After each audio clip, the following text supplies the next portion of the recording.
एक बार एक बिजनेसमैन था। वह एक फैक्ट्री खोलना चाहता था और फैक्ट्री के लिए जमीन देखने वह एक गांव की ओर जा रहा था।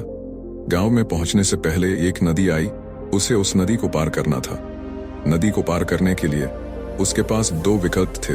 या तो वह अपनी कार से बहुत बड़ा चक्कर लगाकर दूसरे रास्ते से उस गांव में पहुंचता, या फिर उस नदी में जो नाव चलती थी उस नाव में सवार होकर और नदी को पार करके वह गांव में पहुंच पाता। उसने दूसरा विकल्प चुना क्योंकि इससे उसका बहुत सारा समय भी बचने वाला था। उसने नाव वाले से नदी पार कराने को कहा और नाव में सवार हो गया।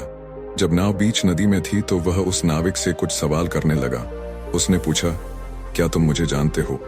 नाविक ने कहा, नहीं साहब। इस पर बिजनेसमैन बड़ा हैरान हुआ।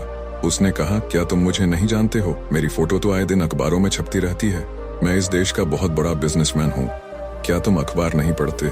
नाविक ने उत्तर दिया, नहीं साहब, मुझे पढ़ना लिखना कहाँ आता है। बिजनेसमैन बोला, क्या तुम्हें पढ़ना लिखना नहीं आता? और यह कहकर हंसने लगा।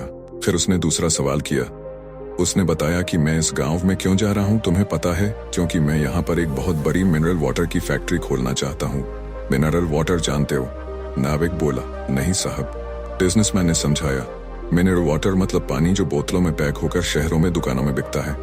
क्या तुमने शहरों में कभी ऐसी पानी की बोतलें बिकती हुई नहीं देखी? नाविक ने जवाब दिया, नहीं साहब, मैं कभी शहर गया ही नहीं। मैं कभी इस गांव से बाहर निकला ही नहीं। इतने में बिजनेसमैन हंसने लगा और कहने लगा, तुम भी कैसे आदमी हो? तुम्हारी जिंदगी तो बेकार है। तुमने कभी शहर भी नहीं देखा। ऐसे में नाव चलते चलते एक चट्टान से टकरा गई और नाव में छेद हो गया और नाव में पानी भरने लगा। नाविक और बिजनेसमैन दोनों चिंतित हो उठे।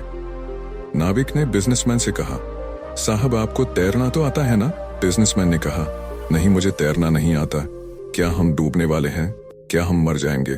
और ऐसा सोचकर वह घबरा गया और कहने लगा कि तुम मुझे बचा लो। मैं किसी भी कीमत पर जिंदा रहना चाहता हूँ। मैं तुम्हें जो तुम मांगो वह सब कुछ दे दूंगा, लेकिन तुम मेरी जान बचा लो। नाविक बोला, डरने की कोई बात नहीं साहब, मुझे तैरना भी आता है और डूबते हुए लोगों को बचाना भी आता है। इतने में बिजनेसमैन को अपनी गलती का एहसास हुआ। उसने महसूस किया कि कभी किसी भी व्यक्ति को कमजोर नहीं समझना चाहिए। हर इंसान की अपनी एक अहमियत होती है। क्या पता हमारी सक्सेस की राह में कौन कहाँ काम आ जाए। इसलिए दोस्तों, कभी किसी के लिए गलत सोच मत रखो अपने अंदर। अगर वो गलत कर रहा है तो अपने लिए कर रहा है। आगे चलकर उसे ही नुकसान होगा, न कि आपको। इस वीडियो में बने रहने के लिए आपका दिल से धन्यवाद।